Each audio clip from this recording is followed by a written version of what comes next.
This is an autistic mind. It has insulating properties. It has vast structuralized networks that provide frameworks and relationships which rely upon multiple connections and the dynamic dimensionality that can be found inside of these same relationships. Some people might look at an individual on the autistic frontier and believe the falsehood that our worlds are disjointed. We have few experiences where we are emotionally attached, or that we have a complete disconnect from the reality of a world that we live in because our minds are unable to deal with the situations in that real world. But what if I were to tell you that none of this is true? In fact, as a woman out here on this autistic frontier, I am overly aware of my connections to myself, my community, my family, and to everything else for that matter in nature. My mind absorbs knowledge like a sponge in water, and if you were to ask me my opinion on just about anything in this world, I could show you a passion that could boil that water in a heartbeat.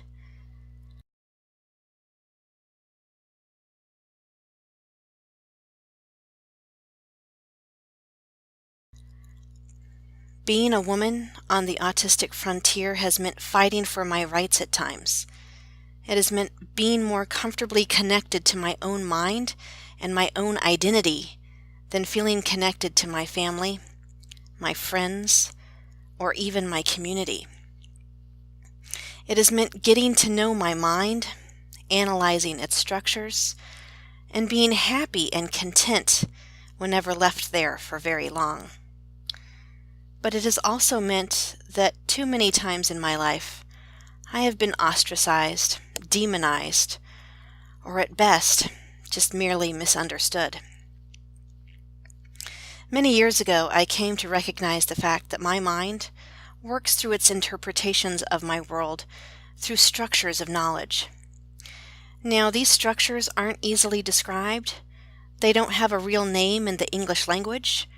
But settling on the idea that my mind has had to perform some acrobatic feats and too many leaps of faith to remember the count, I've called these structures tesseractuals. Now, these tesseractual structures are not like the normal tesseracts you can Google and come up with an image of a box inside of another box where the connections are fluid and its parts transcend their connections. While the tesseractual structures inside my mind are both fluid and totally dynamically dimensional in their connections, instead of a box, my tesseractuals have been cultivated by combining complete three-dimensional networks into one single form.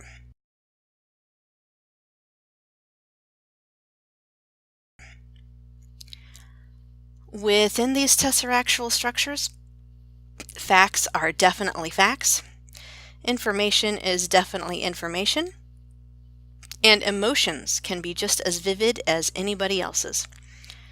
But what sets these structures apart from most other networks, besides the usual mobility and the multidimensional relationships, are the connections themselves.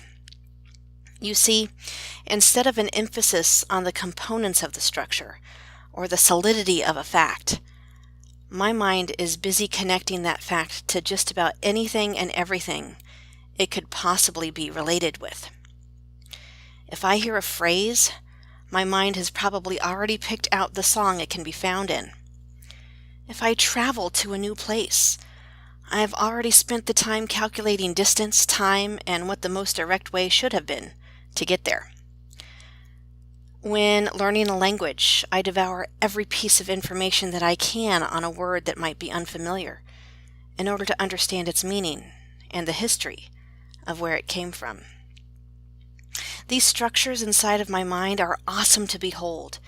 Instead of merely triangulating information and storing it away, much of the information stored inside of my mind is not only triple quadrangulated, if that's even a word, but also connected to enough other resources that my recall is just as fast as anybody's out there. Structurally, these tesseractuals are strong, flexible, and can maneuver around steep adventures in less than a single bound. The networks many of us rely upon outside of my mind pale in comparison in more ways than one. I personally believe that the future of technology and where our communities intersect with each other lies within these tesseractual structures, due to the fact that our current networks aren't very inclusive, they don't provide much insulation, and the idea that rigidity is the answer said no one ever working with real-world applications.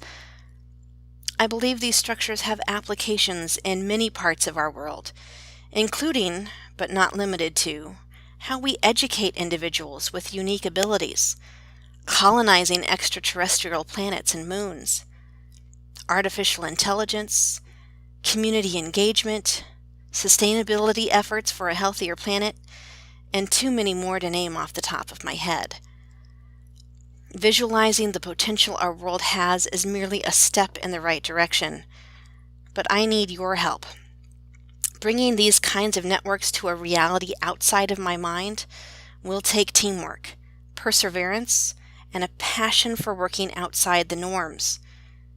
If you're interested in learning more about these tesseractual structures, please contact me. It might just be the revolution our world is looking for.